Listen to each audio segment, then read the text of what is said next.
Ek dink wat mense se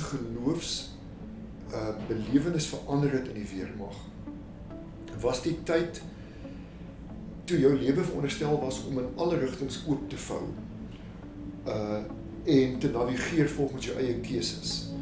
Was jy daar in 'n situasie waar jy na die dood moes kyk. Jy moes 'n testament opstel, op ouderdom 18, en sê, okay, my Sanyo kasetspeler gaan na my boetie toe, my fiets gaan na die ene toe, en dis dit. En jy het 'n dog tag gehad, 'n etiket om jou nek, nommer, rang, naam, bloedgroep, jy weet, en kerkverband. Aan die woord is Ban Booyens, skrywer van Troep, die subtitel Die dinge wat hulle saamdra. Booyens het uiteenlopende vertellings, nagesprekke met meer as 100 oud dienspligtiges opgeteken en georden. Die boek van meer as 300 bladsye verskyn in Oktober by Penguin Uitgewers. Inklaar, my ma was banger as ek, 'n kapelaan onthou, genade tussen die ongenade. So klink van die bydraes se opskrifte. Hier is nog 'n paar. Petey, julle wil mos nie saamwerk nie. Landmyn, die duiwelse niggie. Hom onthou ek, 'n bruin soldaat in 'n wit basis. Soldatetaal, woorde, frases en afkortings. Sterftes, 23 jaar, 6 maande, 3 weke en 2 dae. Oor diensplig en die grensoorlog is al baie geskryf en dis baie lank gelede, tensy jy betrokke was. Tyd genees, maar ek dink die belangrikheid militêr en ook met ander dinge is, daar moet 'n veilige omgewing wees waar jy kan ontlaai. En ek dink vir die dienspliggenerasie was dit moeilik geweest, vir die rede dat jy het in iets meegedoen wat na die tyd as nie moreel beskou is polities nie, deur die nuwe samelewing waarin jy jou bevind het. En miskien meer as dit was nie afgehandel nie.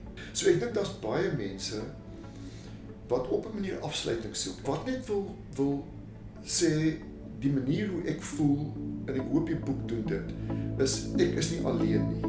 Bronne verskil oor hoeveel mense in die grensoorlog gesterf het, verduidelik Booyens. Die Suid-Afrikaanse Militêre Veteranenorganisasie Internasionaal bereken die sterftesyfer vir die tydperk 26 Augustus 1966 tot 21 Maart 1990 as volg. Totale aantal sterfgevalle 2573. Sowat 30% sneuwel in aktiewe diens, terwyl ander oorsake goed soos vliegongelukke en vernaam motorongelukke insluit. Booyens is 'n oud redakteur van die Burger en die tydskrif Weg. Hy weet hoe om met skrywers te werk, selfs diegene wat nie hulself as skrywers ag nie. Die boek het ontsettend lank gevat, omtrent 3 jaar aan en af. Vir die rede, 'n mens kon nie die boek skryf nie. Ek moes iemand kry wat iets gaan sê. Die belewenis van gewone mense. Ek en jy kan in 'n skrywershuis gaan sit, weet vir 3 weke, en jy gaan nie die bewoording kan uitdink of die stories kan afbaken soos iemand wat daai goed vertel het nie. Hier was die kriteria. Is die persoon met wie ek praat 'n gewone ou? Is dit iemand wat niks vermoedend amper in matriek oproepinstruksies gekry het en gesê het Palaborwa of Kimberley en nie dit op 'n kaart kon uitwys nie, en met knipperende oë uitgeklim het by die trein en wat dan buitengewone goed beleef het. Kerkbode het in middel September vir hierdie potsending op Stellenbosch met Booyens oor sy nuwe boek gaan gesels.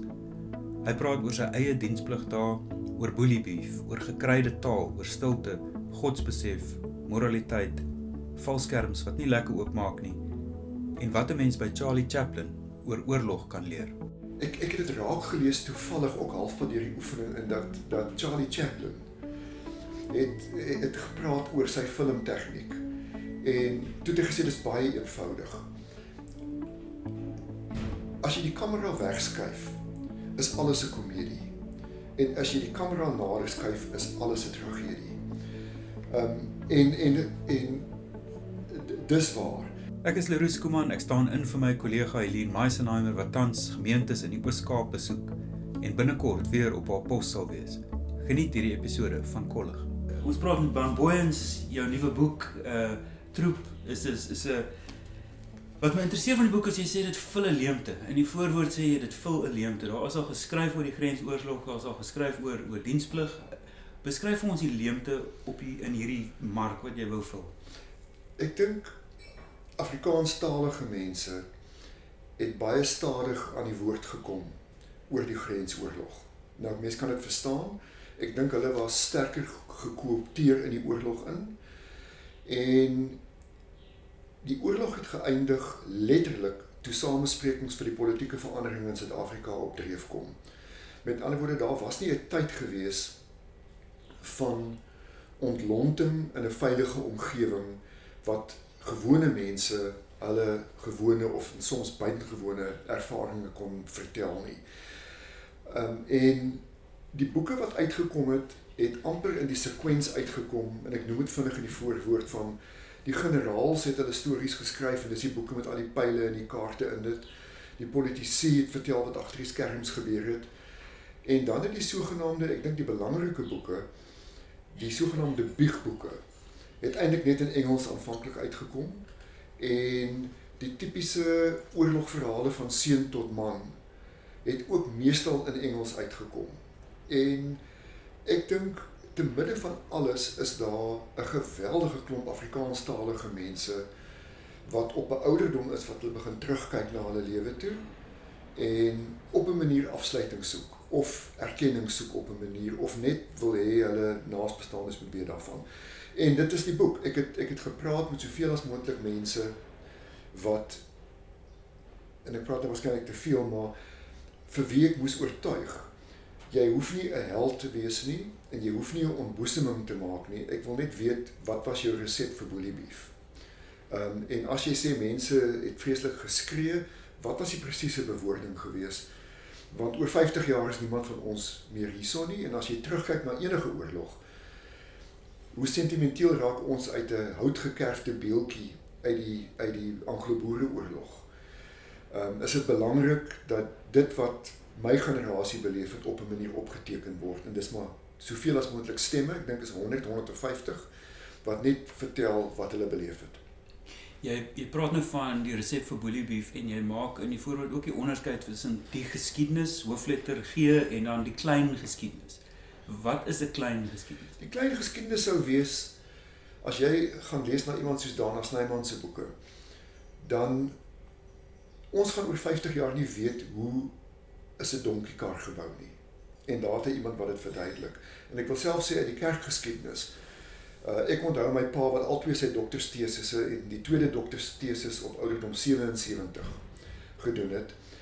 Ek onthou waar hy agter sy lesenaar sit en lag vir die vertellinge uit ou kerkbodes uit en uit ou geskrifte uit en uit streeksjournalistiek van byvoorbeeld die staat van verwildering, waarin die sendelinge en die dominees gemeenskappe aangetref het toe hulle nou uiteindelik die trekboere weer ingehaal het in die binneland.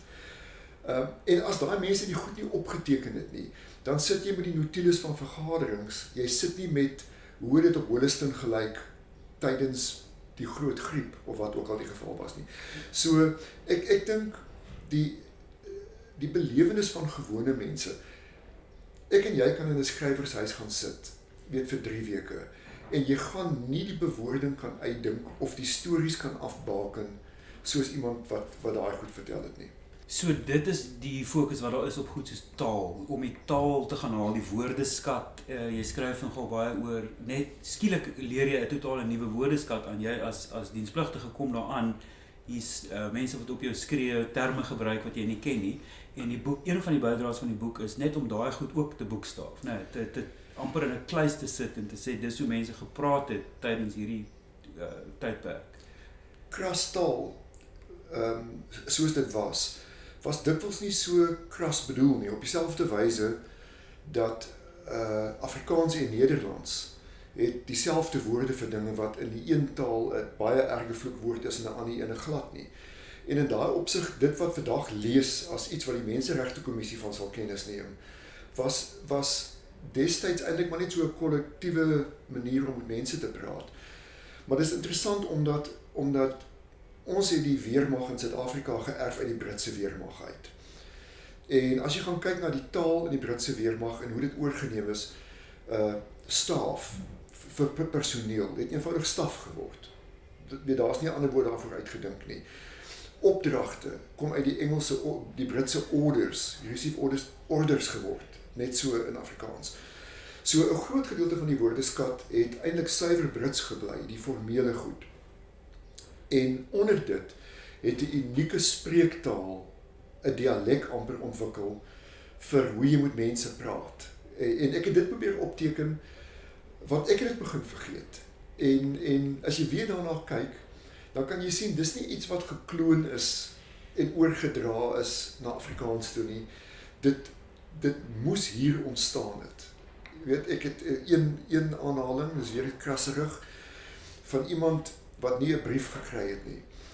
Wat die korporaal gevra het, teatraal, weet, jy het nie 'n brief gekry nie, nee korporaal, toe sê, moenie sleg voel nie, elke pot kry sy deksel, maar pipiepotte soos jy moet net 'n bietjie langer wag. Nou, 'n pipiepot kom uit die boeregeskiedenis van onder die bed uiteindelik waarskynlik. So ek wou die taal opteken dat dit op 'n manier behoue bly. Jy het nou die woord kollektief gebruik. So hierdie is nou individue, jy het gesê oor die 100 mense se stories en dan so daar's persoonlike geskiedenisse en daar's 'n kollektiewe geskiedenis. Wat is die verband tussen die twee? Dink jy hoe werk dit? Jy wissel nogal tussen dit af. Vorm dit vir jou tog 'n kollektiewe geskiedenis of is die idee dat dit 'n jy weet 'n individuele opskrywing is van daai mense? Wat wil uitkom is maak dit saak om te weet wie daai ou was of raak hy amper indeksikaal van 'n belewenis? Ek hoop dis kollektief in die sin die boek het ontsettend lank gevat, omtrent 3 jaar aan en af.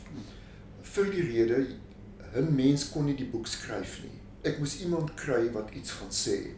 En as dit werklik oorspronklik sou wees, dan sou dit iets wees wat ek nie geweet het nie.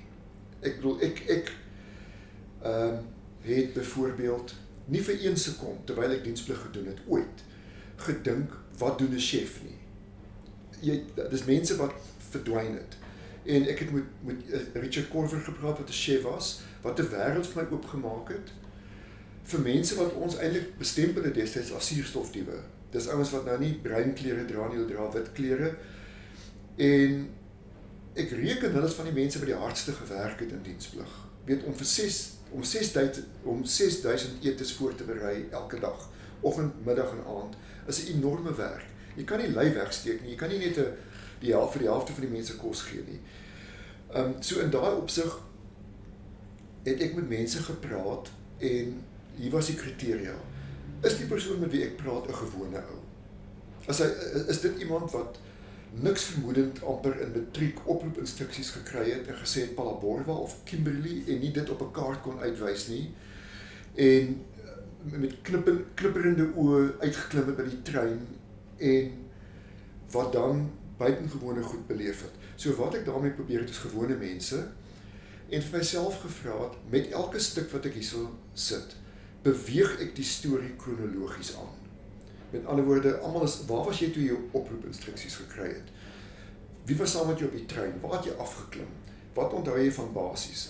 En dan gaan die ding uit en hy raak wyd en hy kom min of meer weer by mekaar wanneer mense uitklaar. Wat vir vele mense 'n groter trauma was as die aanmelding, want niemand het jou voorberei daarop dat jy moes klaarmaak met hierdie ding nie. Dat jy letterlik 1 dag in Angola is en 3 dae later stap jy uit in die strate van jou tuisdorp. So ek hoop dis kollektief in terme van alles wat ek daar gedokumenteer het, sal iemand wat diensplig gedoen het in enige eenheid sal dit herken. Hulle het gehoor van die DB, die detentiebarakke, en hulle het ver weggebly en dit sal vir hulle interessant wees om te sien wat het hulle daar binne met jou gedoen. Of jy verstaan wat ek sê. So ek hoop dis kollektief, Leroux, die meeste verhale wat jy kry en dat ek dit net sê, elke ou wat iets skryf oor diensplig mag nie gevee toe word nie. Hoe meer mense dit neerskryf, hoe beter. Die meeste van die verhale is individueel. Of dit is soos Band of Brothers, jy en die 10 of 30 ouens wat saam deur die ding gegaan het. So dit is lineêr met iets wat nie eintlik buite jou groep bestaan nie. En ek het probeer om dan eerder 'n myl breed te wees eerder as 'n myl diep. Om te sê wat het mense tipies beleef op 'n sekere tyd. As jy grens toe gegaan het, jy klim uit, wat het jy gedink?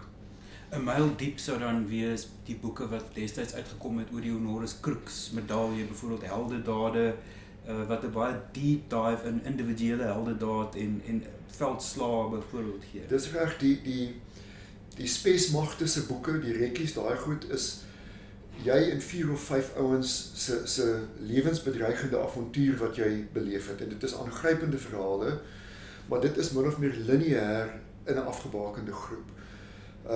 Vir my was dit interessant geweest, hoe raak jy 'n hondehanteerder? Weet, hoe gebeur dit en dan vra jy vir 'n paar mense en dan die verhaal wat ek opgeteken het, is die pragtige verhaal en weer eens unieke verhaalvertelling in die sin, jy praat met iemand, dit begin met die woorde ek onthou of ek sal nooit vergeet nie. Dis net die middel, daar's nie 'n begin of 'n einde aan die verhaal nie. Die ou sal vir jou sê, ek was by die hondehanteerders en almal kry toe Alsatians, wolfhonde, en ek kry 'n Bouvier de Vlaandere. En hierdie ou wat in die detentiebarakke beland het, omdat sy hond het geslaap saam met hom en so. En dis miskien wat ek probeer skets ook met die boek, is dat jy is op skool en jy werk in periodes van 'n jaar. Jy kan in standaard 3 projekteer waar as jy in standaard 5. Jy kan op hoërskool in graad 9 sê, ek weet waar ek in graad 11 gaan wees. Ek gaan hierdie vak vat, ek gaan daai ene los, en ek gaan hokkie speel, en ek gaan by die skaakklub aansluit. En dis die projeksie van 2 jaar. En miskien omdat ek het regstreeks beleef het, was en ek het dit in my eie portiers se gemoedere gesien. Diensplig was 'n jaar toe ons op hoërskool was, aan die begin van matriek was diensplig 'n jaar, en jy daaraan gedink dat, goed, jy gaan nou, dis amper soos om by 'n swembad in een asem onder water deur te gaan, jy gaan diep asemhaal, en hulle gaan jou oplei sê maar vir 3 maande, en vir die laaste 3 maande gaan hulle nie veel met jou kan doen nie, so in die middel is daar 6 wat jy nou min of meer jou pause moet probeer hou. En toe raak het 2 jaar, wat 'n tydvak is, 'n tydperiode wat jy op skool nog nooit beleef het nie. En wat die moontlikhede wat met jou kon gebeur, eksponensieel verveelvuldig het. En dit het met my gebeur en meeste van die mense. En ek probeer die verhaal vertel tot daar waar hy verbrokkel. Waar die ene ou chef is, die ander ou is net detentiebarakke, die ander ou is met 'n valskerm wat nie oopmaak nie. Iemand anders is op die grens vir so lank. Ek praat miskien te veel. Anton Oberholzer het vertel dat hy was nie dus vir diensplig nie. En hy was baie maar. Maar hy het op skool met kadette, kon hy met 'n .22 redelik goed skiet. En toe het hulle in 'n stadium gesê, okay, wie van julle wil 'n gunner word? Toe het hy gesê, dit wil hy wees. Want dit klink vir hom dat iets wat hy kan doen.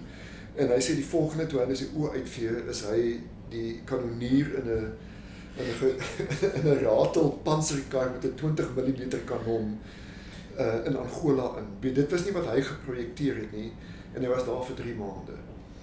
Ek dink, mens lag nou en wat jy uitstekend reg kry in die boek, dink ek, is om die pole vas te hou van enerzijds regtig snaakse goeters, die absurditeit, nie snaaks soos in grap snaaks nie, net die absurditeit het mos 'n manier om snaaks te wees. Die kontras van .22 tot panser is net snaaks, die absurditeit daarvan.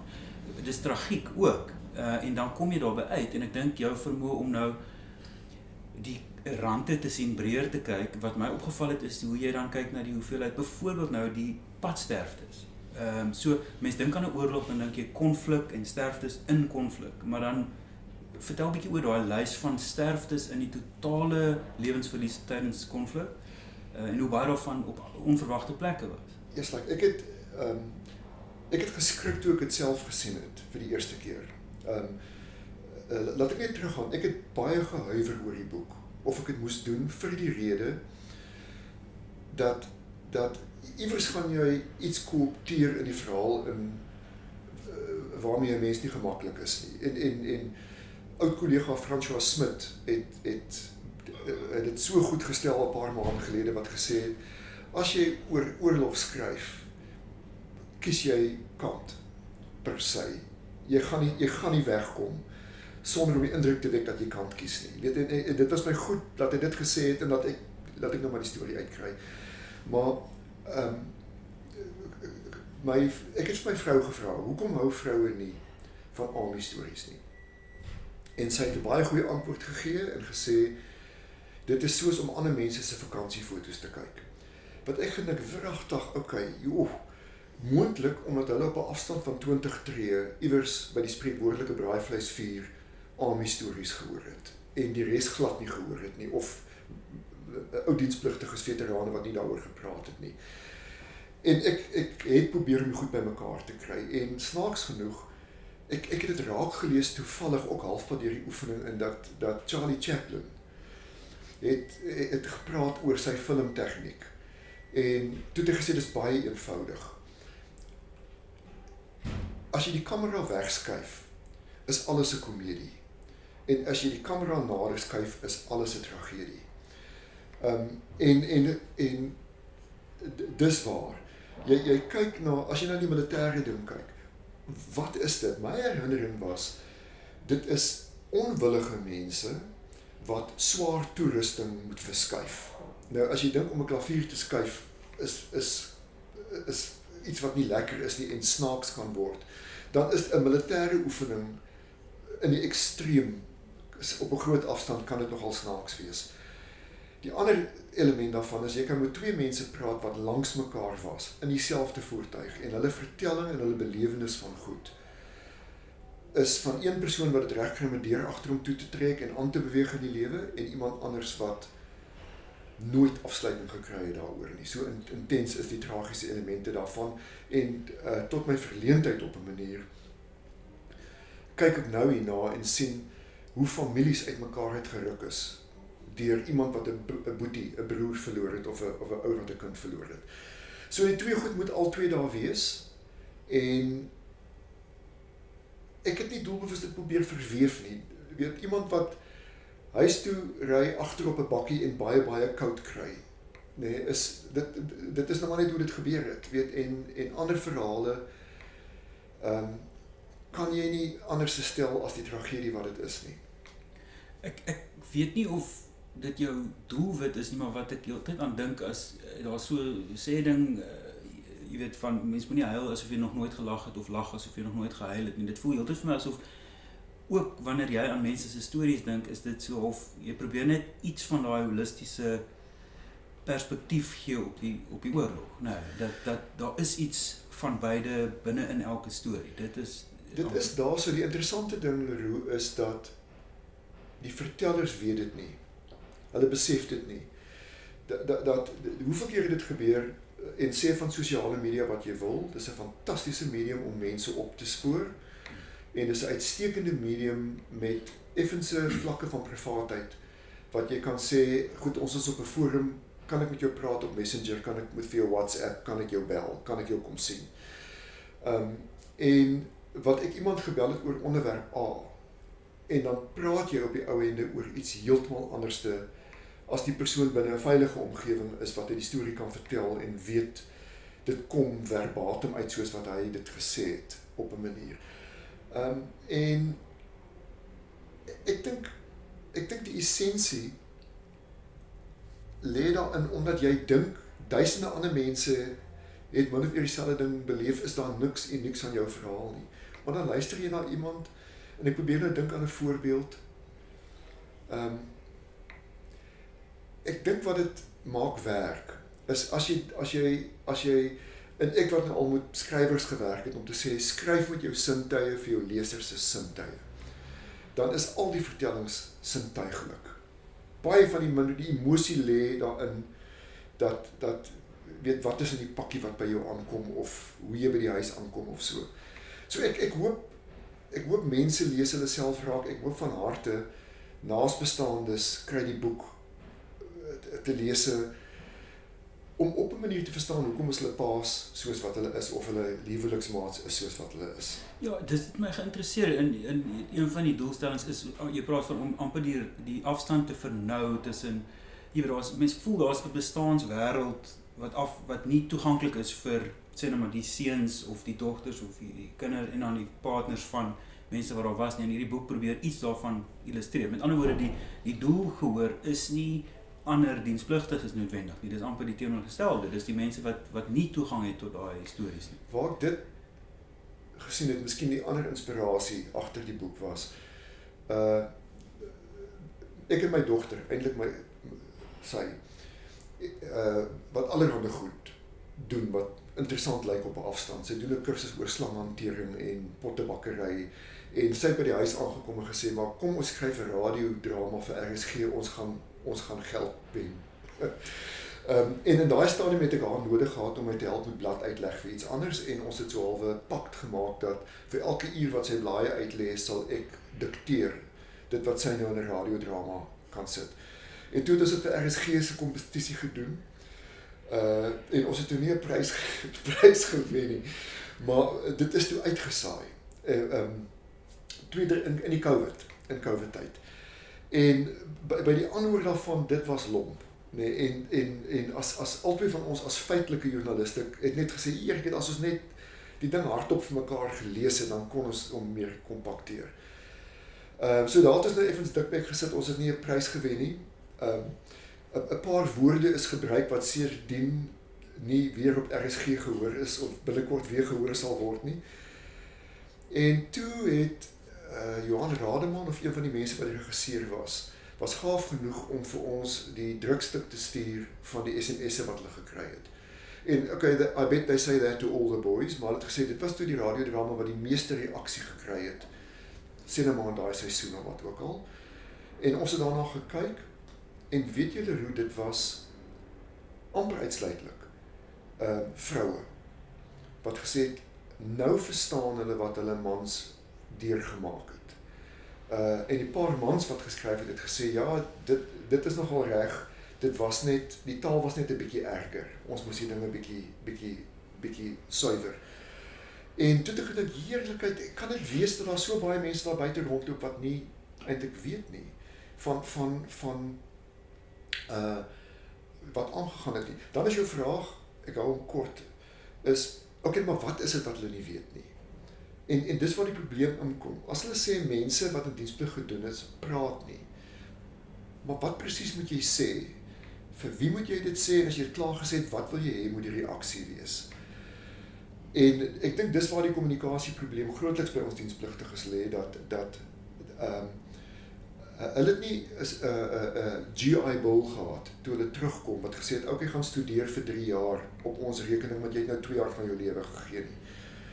1 en 2, dit was die politieke oorgang. Jy het nie uitgekom in 1990 en op jou CV gesit in die nuwe Suid-Afrika, weet ek het oorlog gemaak nie. En op daai manier het die verhaal eintlik nooit uitgekom nie. En die verhaal dink ek sou wees. Ek het nou vir jou gesê, mense het begin met die frase ek onthou en ek sal nooit vergeet nie en dan is die boekmerk aan die agterkant was mense wat kopskud en sê ons was so jong. En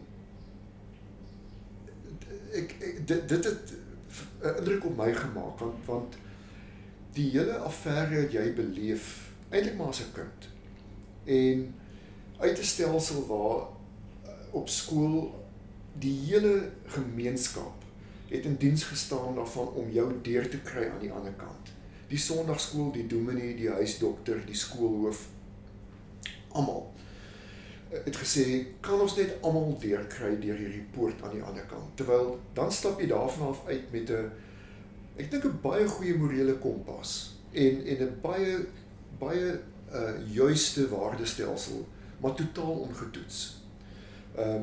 Weet, as jy rugby gespeel het en jy het 'n kringetjie gemaak en gebid dat niemand ernstig beseer moet word nie, ligter beserings kan maar kom, en jy word daarvan af oorgeplaas waar mense sterf, dan moet jy begin dink, hoe pas die goed in mekaar? Weet, en jy eindig met iemand wat hierdie ervaring meegemaak het, en dis deel van sy mondering, dat as die situasie 'n sekere graad van erns aanneem, dan praat net een mens, en mense vra nie. dit word gedoen op 'n manier. So ek hoop die boek is daar om vir naasbestaandes net 'n idee te gee van dit wat mense deurgemaak het was in daai stadium ontsettend ernstig, al lag jy nou daaroor. Maar ek self kan onthou dat ek moes nogal diep delf wat sê heerlikheid, ek moet nou net my kop neersit en hierso probeer deurkom op 'n manier. Die prentjie wat jy skets van as ek nou woorde in jou mond kan sit, maar van soort van waardestelsels en selfs op 'n meer vertikale as nou godsbesef, een of ander geloofstelsel wat by jong mense op daai stadium was, wat dan onder 'n tipe van 'n stresstest geplaas word. Hierso skielik is jy omring deur sterftes, jy word gekonfronteer met die idee om iemand dood te maak. En waar die boek 'n klein bietjie raak is die rol wat byvoorbeeld met die kapelanediens, wat ewenigs aan die diep kant ingegooi word. Hulle moet nou probeer sens maak hiervan. Hulle is daarin word in die boek nog geskryf word as 'n tipe van 'n tussenganger. Jy moet letterlik slegte nuus oor en heen en weer dra, maar aan die ander kant dink ek, klink dit vir my ook, hulle moet probeer daai moeilike tussengang maak van jy het nou gebeure en dan refleksie. Wat was jou indruk uit die skryf van die boek oor daai wêreld? Met ander woorde, jy het geleer oor wat dit is om in die kombuis te werk, jy het geleer oor wat dit is om ander NIS-projekte mee betrokke te wees. Wat het jy geleer oor die kapelaan se journey in die oorlog? Ek dink die indruk wat ek in die algemeen kry is die algemene godsdienstbediening was op 'n manier baie burgerlik geweest eintlik. Jy het Sondag kerk toe gegaan, maar hulle het dit genoem kerkparade. En of jy nou 'n metodist was of wat ook al, jy kon na jou verskillende kerkgroepe toe gaan. Ek het myself 'n paar keer daaraan skuldig gemaak wat ek nou lê en slaap in 'n kaserne en dat iemand vra wat doen jy hierso, dan sê 'n Jewish holiday sir. Weet so in daai opsig, godsdienst is bedien. Ek het dit nooit beleef as indoktrinasie van een of ander soort nie. En mense moes in hulle groepe gaan kerk toe waartoe hulle wou gaan. En ek dink die meeste mense met wie ek te doen gehad het dit op 'n redelik gewone manier beleef. Wat my interessant is, dat as jy terugkyk, is mense se belewenis wat hulle sê heerlikheid, ek kon dood gewees het. En om een of ander rede is ek nie dood nie. Om een of ander rede het iets so eentjie het my gemis of wat ook al. Ek dink wat mense se geloofs belewenis verander het in die weermag, was die tyd toe jou lewe veronderstel was om in alle rigtings oop te vou en te navigeer volgens jou eie keuses. Was jy daar in 'n situasie waar jy na die dood moes kyk. Jy moes 'n testament opstel, op ouderdom 18, en sê, okay, my Sanyo kasetspeler gaan na my boetie toe, en my fiets gaan na die ene toe, en dis dit. En jy het 'n dog tag gehad, 'n etiket om jou nek, nommer, rang, naam, bloedgroep, jy weet, en kerkverband, wat op dit was. So in daai opsig, dink ek, was geloofsbelewenis was nie noodwendig net van hoe raak ek 'n goeie breë burger en reik uit, weet, na die eindes van die aarde toe nie. Dit was dat godsdienst ter wille van oorlewing, en as jy oorleef, van hoekom het ek die paal gehaal en 'n ander ou nie, en die onus wat dit op jou geplaas het. So die een ou het geskryf, ek weet nie of jy by dit uitgekom het nie, maar wat gesê, jy kry nie 'n ateïs in 'n loopgraaf nie. Ek dink mense moes dink oor godsdienst en oor jou eie sterflikheid, en hoekom is jy hier, en as iets nou gebeur, hoekom was jy hierso, wat kan jy wys daarvoor, wat het jy gedoen? So in daai opsig vind ek, mense wat diensplig gedoen het, is oor die algemeen waarskynlik meer gelowig vandag, as wat hulle miskien in hulle prille jeug was. Dis interessant daai, ek onthou daai sêding van there are no atheists in foxholes is ook met die Vietnamoorlog het dit ook gefigureer en dit was my interessant as mens oplees daaroor dat hoe daar 'n bietjie teruggedruk is deur ateïste, jy weet, wat sê wel dis 'n statement teen foxholes, nie teen atheism, jy weet. Maar daai effek wat jy beskryf dat sê nou maar jy het 'n nou ontkoming met jy weet nou aan die dood ontkom of net die intense tragiek van iemand wat naby aan jou is wat dood is. En dit sit jou in daai ruimte van wat in die boek 'n paar keer beskryf word as 'n soort van 'n godsbesef, jy weet. Die een wat my interesseer het is 'n oomblik wat net beskryf word hoe ouens op 'n pan met 'n soort van 'n formasie rondom 'n panservoertuig voorop en is net stilte. Ja. En die persoon skryf net dat dit is net vir 'n oomblik wat dis amper 'n transcendentele oomblik. Dis amper 'n kind. Dis net stilte. Nou so 'n oomblik dit beleef jy nie soos jy sê in die burgerlike bedeling nie. Nee, en ek dink nie jy beleef dit daar iets soos dit. Weet jy, ek het in 'n stadium moeg geraak dat mense op my skade weer trap. Weet dat jy waar jy in diensplig gegaan het, kom jy nie op 'n plek ooit waar iemand nie kom sit op jou skade weer of sien jy iemand kom sit op jou skade weer of stap. As jy verstaan wat ek bedoel, daar's daai gebrek aan alleenheid. En ek kan verstaan hoekom Richard, die persoon wat daai Etosha Pan belewenis en wie ook al die offisier was wat dit gedoen het om te midde van skreeuende raas gesê gaan staan in die middel van Etosha Pan en staan choepstil totdat jy jou hart hoorklop. Maar ek dink die ander geloofsverwante ding wat 'n hele klomp mense beskryf het, is die feit om dit nou grafies te stel waar jy 'n aanval gedoen het en jy beweeg deur 'n basis en jy sien daar's Bybels wat daar lê. Of jy kry 'n Bybel aan iemand se lyf wat doodgeskiet, wat gesneuwel het. En jy kom agter maar hierdie is 'n mens soos wat jy is. Ek onthou die eerste lijk wat ek gesien het. Dit het soos 'n kind gelyk. Jy weet, dit was iemand wat ek gedink het hierdie ouetjie gaan nie 'n rugsak kan dra nie. En dit moet jou tot die morele terrein vat van wat glo hierdie ou wat maak dat hy in goeie Engels teen al die odds te voet ingaan teen mense met meganiese voertuie en wapens en kanonne. Wat is die morele stiekkrag wat so 'n persoon het? En as jy dan 'n Bybel op so ou kry, dan stem dit jou nogal tot introspeksie. En ek kan dink dit werk op twee vlakke. Die enerzijds as jy jy weet gelei is om te glo dat hierdie persoon is 'n kommunis, hierdie persoon wil jy weet soort van presies die godsdienstbestel waarna ek groot word aanval en dan blyk dit nie waar te wees nie. En dan anderzijds net op 'n morele vlak.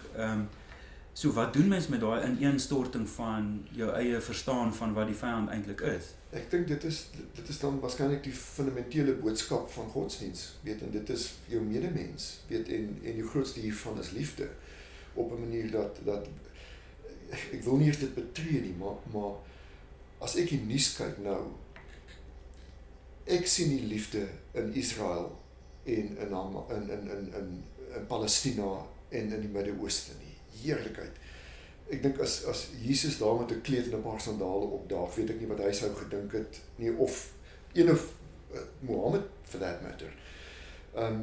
En ek dink dis ook waarskynlik hoekom hulle in die Eerste Wêreldoorlog verbied het dat jy tussen die loopgrawe gaan sokker speel met die vyand, want jy gaan die persoon se menslikheid gaan jy herontdek en minder aptyd hê vir oorlog.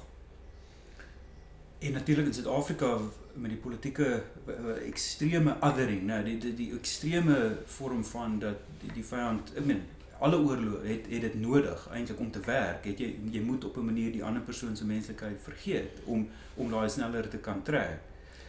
Maar daai verbrokkeling daarvan wat interessant is natuurlik van Suid-Afrika is dit gebeur ook in die magte self waar ons oor kleurgrense beweeg en besef miskien jy praat bietjie oor dat van die wit troepe nie eintlik besef het, maar hier's breinouens in die wat in ander reglemente veg nie, as ek, jy weet, dit reg aanbied. Weet jy, die ironie van diensplig is dat diegene wat diensplig toe gegaan het, en jy gaan nou so toe uiteraard met in 'n redelike vegtersbui, om het so te stel, gaan grens toe, waar op die ou einde, aan die einde se kant van die oorlog, was iets so 70% van die gevegsmag was inheemse Namibiese mense gewees, swart.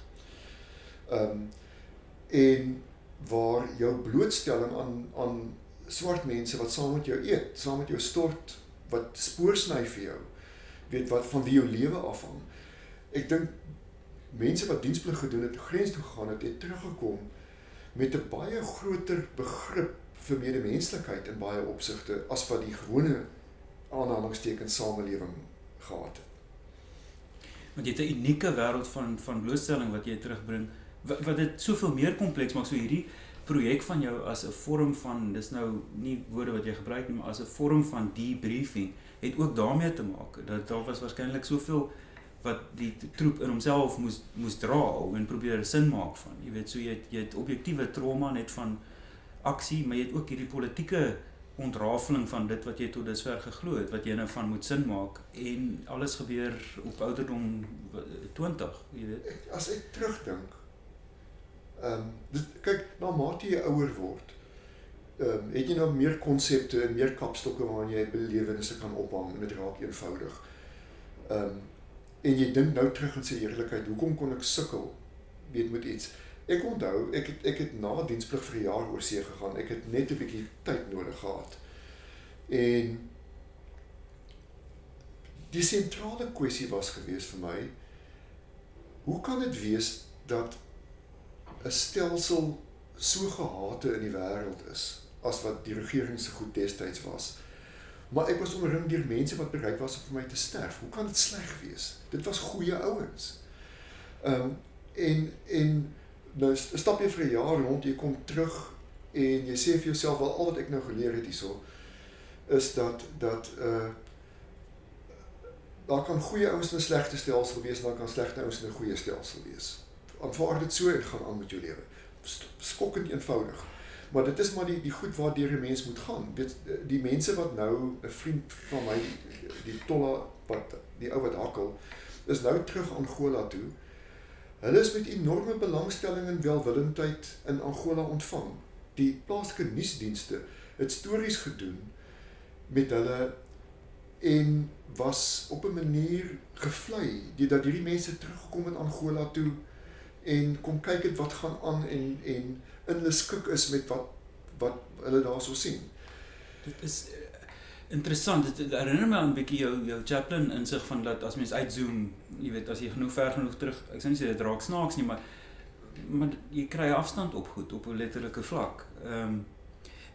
Ek dink nie mens moet jou laat flous en sê tyd genees nie, dit voel 'n bietjie glib, nou, om te sê dat tyd genees, maar dit gee jou 'n perspektief. Ek dink nie tyd genees nie. In baie gevalle ja. Jy weet, as ek nou vir die eerste span loskakel wou speel, maar iemand anders se pa het 'n skaap vir die bazaar gegee, dan kan ek so vir 3 of 4 jaar suur wees daaroor, maar dan moet jy aanbeweeg, anders dan gaan jy nogal struikel later in jou lewe. Ek dink sekere goed, as jy oor 'n sekere drempel is, raak dit soos loodvergiftiging. As jy nie ontlaai op 'n manier nie, dan en jy eindig by 'n plek waar jy dit wat jy was en dit wat jy is, oorvleuel nie meer met mekaar nie, al is dit 40 jaar gelede. As jy 40, 50 jaar gelede topfiks was, jy het nog nie 'n kar, jy het nog geen lewensbesluit geneem nie, jy het nog nie 'n kar gekoop nie, jy is nog nie getroud nie, jy het nog nie 'n werk gekies nie. Alle opsies is oop en jy is fiks en onvernietigbaar. En 40, 50 jaar later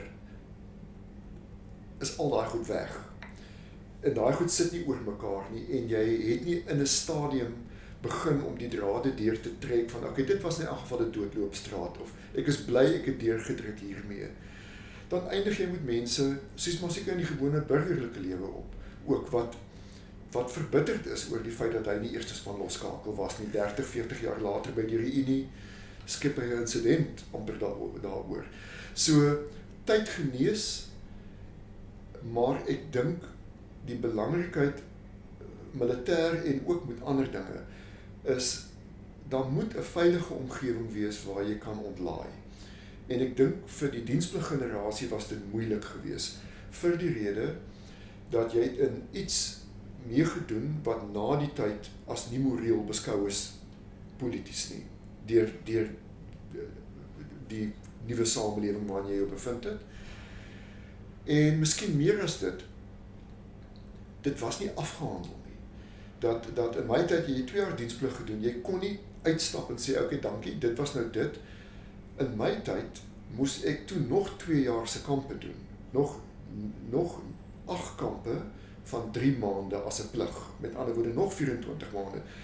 So jy kon nie sê, goed, ek het nou klaar gemaak hiermee, ek het nou politieke sielkunde gaan swat, nou weet ek ietsie bietjie meer en ek het nou bietjie meer konteks daaroor nie. Want daai Desembervakansie gaan jy en jou makkers gaan nou maar weer op grens toe en kom weer terug. So ek dink daar's baie mense wat op 'n manier afsluiting soek. En dan praat ek nie van iemand wat ek wil amper sê 'n katarsis, 'n braambos belewenis moet hê nie, maar wat net wil sê, die manier hoe ek voel, en ek hoop die boek doen dit, is ek is nie alleen nie.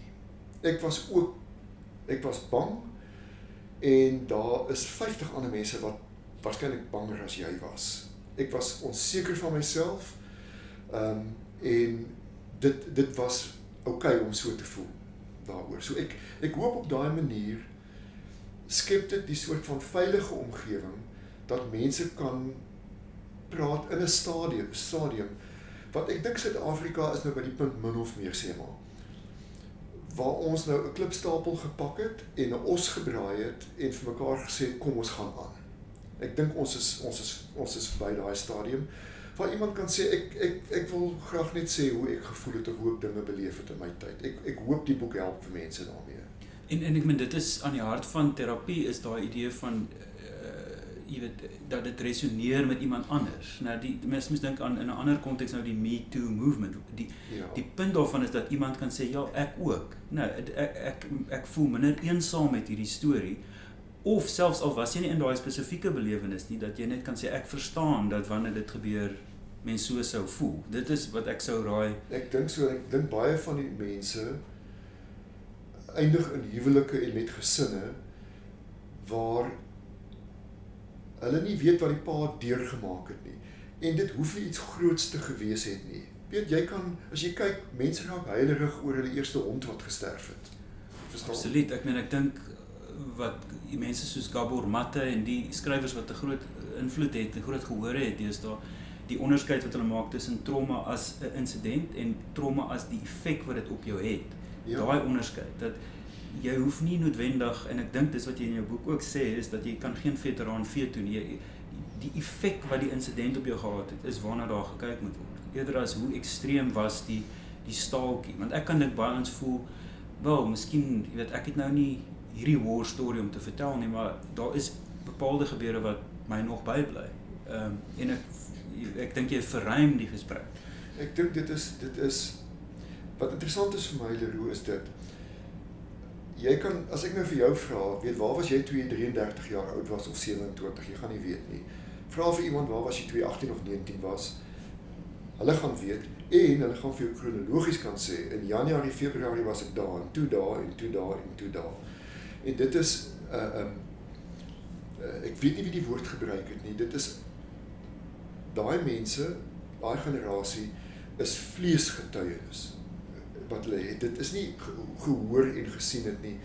Dit is amper 'n indompeling van met alles, elke sintuig van balans, weet tot 'n effense dowerigheid in jou regteroor op gevorderde ouderdom. Was jy vleesgetuienis van iets gewees, van hoe goed ryk, presies hoe dit lyk. Ek kan my geweer nou nog uit my kop uit aan mekaar sit. Die reuk van kruit as ek saam mense is wat gaan jag, volledig by dit. So ek dink nie dit is 'n insident nie. Ek dink dit is baie eenvoudige goed. Dat hoeveel keer het mense al van my gelag dat en ek het 'n baie eenvoudige voedseldaad tipe van belewenis gehad, maar my knieë knak as 'n kar backfire. Ek koes outomaties, jammer, ek kan dit nie help nie. En ek dink in baie van die gevalle wil mense net erkenning hê vir hulle gevoelens. Dit is basies eintlik maar dit.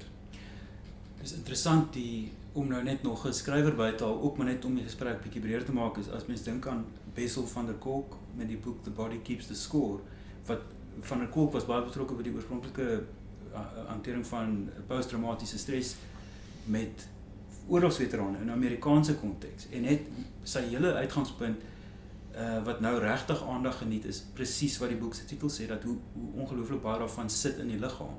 Mens dink daaraan as 'n storie wat hier in jou tussen jou ore sit, maar eintlik is dit op somatiese vlak wat daai trauma is en wat dit verwerk moet word. Nee. Ek het dit nie gelees nie, maar wat jy sê roer snaar, absoluut, dit resoneer baie waar. Die opmerking wat Van der Kolk maak, interessant nou, was met die Waarheids- en Versoeningskommissie, hoe aangrypend dit vir hom was om te sien hoe as die getuies of mense wat praat vashak of emosioneel raak, hoe onder leiding van Tutu nou destyds, hy sou begin sing en in die verhoor, jy weet, en met ander woorde in die liggaam ingaan eintlik. En op kulturele vlak was dit nou vir hom nie iets waaraan hy gewoond was nie, Van der Kolk, net hoe ongelooflik kragtig dit was. En dis sy punt, die waarde van goed soos koorsang en yoga en allerlei ander modaliteite eerder as praatterapie. Ek kan dit indink as jy dit sien in hoe baie mense byeenkomste van veterane bywoon, bloot omdat dit is 'n veilige omgewing. En ek dink as jy gaan kyk, of nie, vir my verrassend van die hele oefening was gewees dat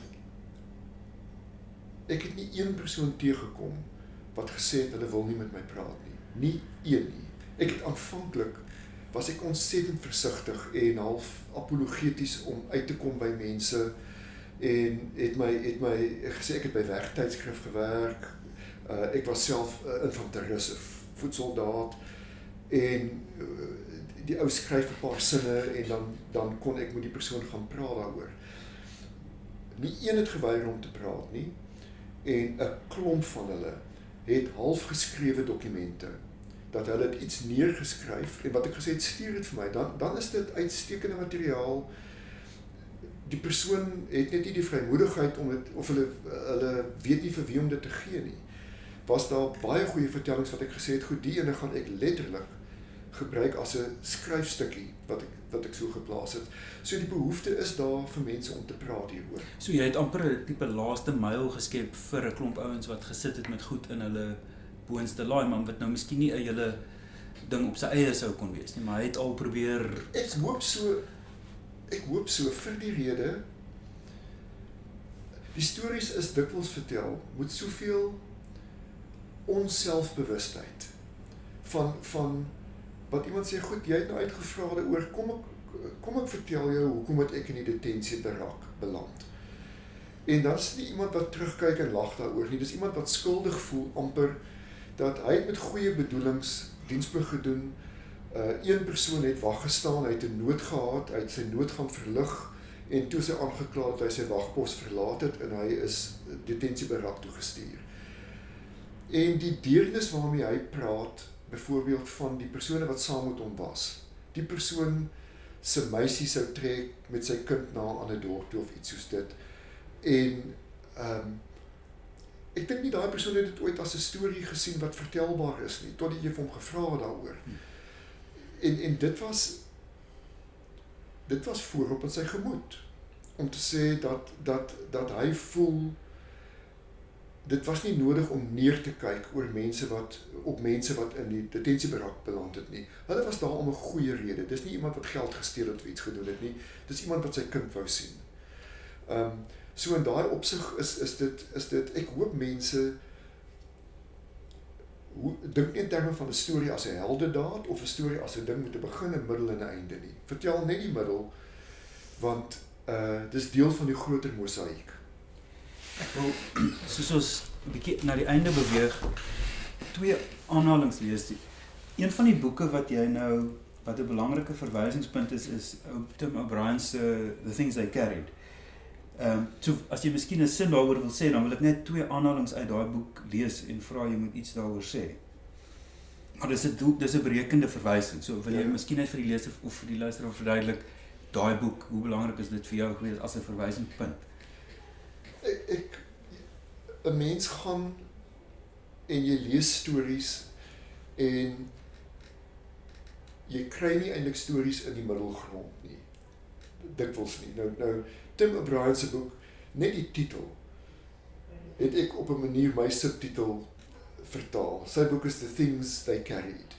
En hy beskryf tonele waar hy sê die persoon stap voor hom en hy weet wat is in die persoon se rugsak. Hy weet wat is die persoon se vriendin se naam en heimlik is hulle nie boyfriend en girlfriend nie en hy weet wat die persoon koester. En dit was net so bekend dat jy in die weermag is en jy ken die mense rondom jou so goed. Jy weet hierdie ou het 3 kalwertjies wat hy probeer aan die gang hou en 2 van hulle het gevrek weens Weskuskoors. En die ou gaan begin huil as jy You Light Up My Life van Debbie Boone speel. En dis nie goed met sterk militêre koneksies nie. Jy probeer nie iemand in 'n rigting stuur van hy se held of hy is nie ene nie of dis net mense wat stap swaar dra en dit is wie hulle is. So in daai opsig was dit vir my 'n fantastiese boek om te lees, tesame met Studs Terkel se boek The Good War, wat hy ook net met mense gepraat het uit die Tweede Wêreldoorlog, net soos wat hy gedoen het met Hard Times, wat hy gepraat het net met mense wat die Groot Depressie in die 30's oorleef het. En dat daai mondelingse getuienis, weet jy is eintlik terug by Bybelse gelykenisse. Weet, hoekom is dit so doeltreffend? Hoekom is Tim O'Brien se boek so doeltreffend? Ek dink die mense oorleef omdat ons kan stories vertel. Omdat ons lesse geleer uit stories kon vertel, omdat ons abstrakte idees kon oordra deur Bybelse gelykenisse. Nie deur standbeelde en ander goed nie, deur doodgewone stories. Dis hoekom ek teruggestaan het en gesê het, my bydrae is minimaal. Ek wil net vir iemand 'n geleentheid gee, al is dit 2 sinne, dat jy die boodskap kan oordra, dat iemand oor 50 jaar weet, ons het in kleur gelewe in die tyd. Nee, ons was bang, ons was bly, ons was verlief, ons was ryk, ons was arm. Ja, hierso is ook al 2 sinne uit O'Brien se boek, The Things They Carried. So I say they used hard vocabulary to contain the terrible softness. Nou, Fantasties. Die idee van die geweldige, bravado amper in die vloek en die skel. En mens dink nou aan 'n drill sergeant en goed. Ek bedoel, as jy nou daai een vat, en mens lees miskien meer in as wat dit is. Derrick, die een ou wat om amper doodgeval het, sy valskerm het nie oopgemaak nie. En wat laaste omtrent uit die vliegtuig uit is, en hy dit sê, hy was eerste op die grond van die hele groep. En die Samoeër wat kom en vir hom vra, is jy alright? Jy weet, nou, die Samoeër is Johnny Kieser, nee, wat 'n redelike reputasie gehad het as een van die hardste hardebaarde, weet, is jy alright? En daar's iets meer daaraan, jy weet, dis nie, wat die hel dink jy doen jy nie. Selfs hy het die einde bereik van sy... En daar is daai sagte oomblikke en sagte woorde, ja. Dan 'n interessante een, terug by O'Brien, wat hy sê, they carried, so hy werk met die motief van wat dra 'n soldaat. They carried their reputations, they carried the soldier's greatest fear, which was the fear of blushing. Men killed and died because they were too embarrassed not to. Absoluut waar. Nee, en nou kan jy dit dink, as jy in 'n geselskap is en jy koester daai vertwyfeling van wat gaan jy doen as iets werklik skeefloop? En ja, dis is 'n skande waarvan jy nooit sal herstel nie. Jy weet, ek dink dis effens verwant daaraan. En O'Brien raak ook daaraan wat hy sê, weet, oorlog is nie net, weet, skop, skiet en double clutch nie, dit is, daar skoonheid daaraan. Die grens is van die mooiste omgewings wat jy kan maar hoop om te wees. Die Kaprivi-strook, die riviere daar, die natuurlewe. Hierdie harde wit wêreld, as dit sonsondergang raak, is dit pragtig. Ek dink baie van die nostalgie van mense is, jy gaan soontoe, jy slaan eintlik kamp op. En dit is moeilik, maar dan kom daar 'n goue uur of 2 en daar kom wat hulle noem klaarstaan.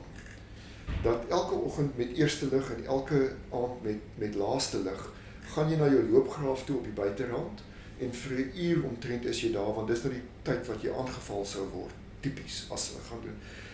Waar jy 'n uur se stilte tyd het, soggens, en 'n uur se stilte tyd saans het om oor te dink, met 'n verruklike omgewing van voëllewe en diertjies en goed wat jy sien. En jy kan sien, ek wil nie sê die politieke verandering in Suid-Afrika het gebeur as gevolg daarvan nie. Mense kyk terug en as hulle terugverlang na daai tyd, dan is dit onder andere na daai natuur en stilte en 'n tyd vir refleksie wat jy het. Gaan praat nou toe ons teruggekom het in die middel 80s, toe die mense townships toe moes gegaan het. Ek kyk na die een persoon wat vertel hoe hy in die sanatorium beland het.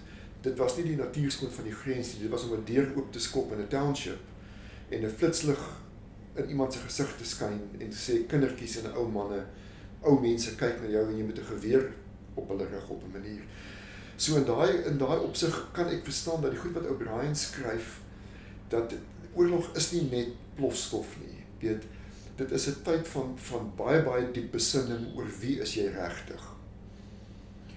En ek dink die wonderlike ding wat jy ook regkry in die boek is, die boek het dieselfde soort sinne as wat O'Brien daar het, net omdat dit so eerste persoon is en daar is iets wat hulle praat van subjektiewe audio. Nou, jy kan hoor dis hoe iemand gepraat het.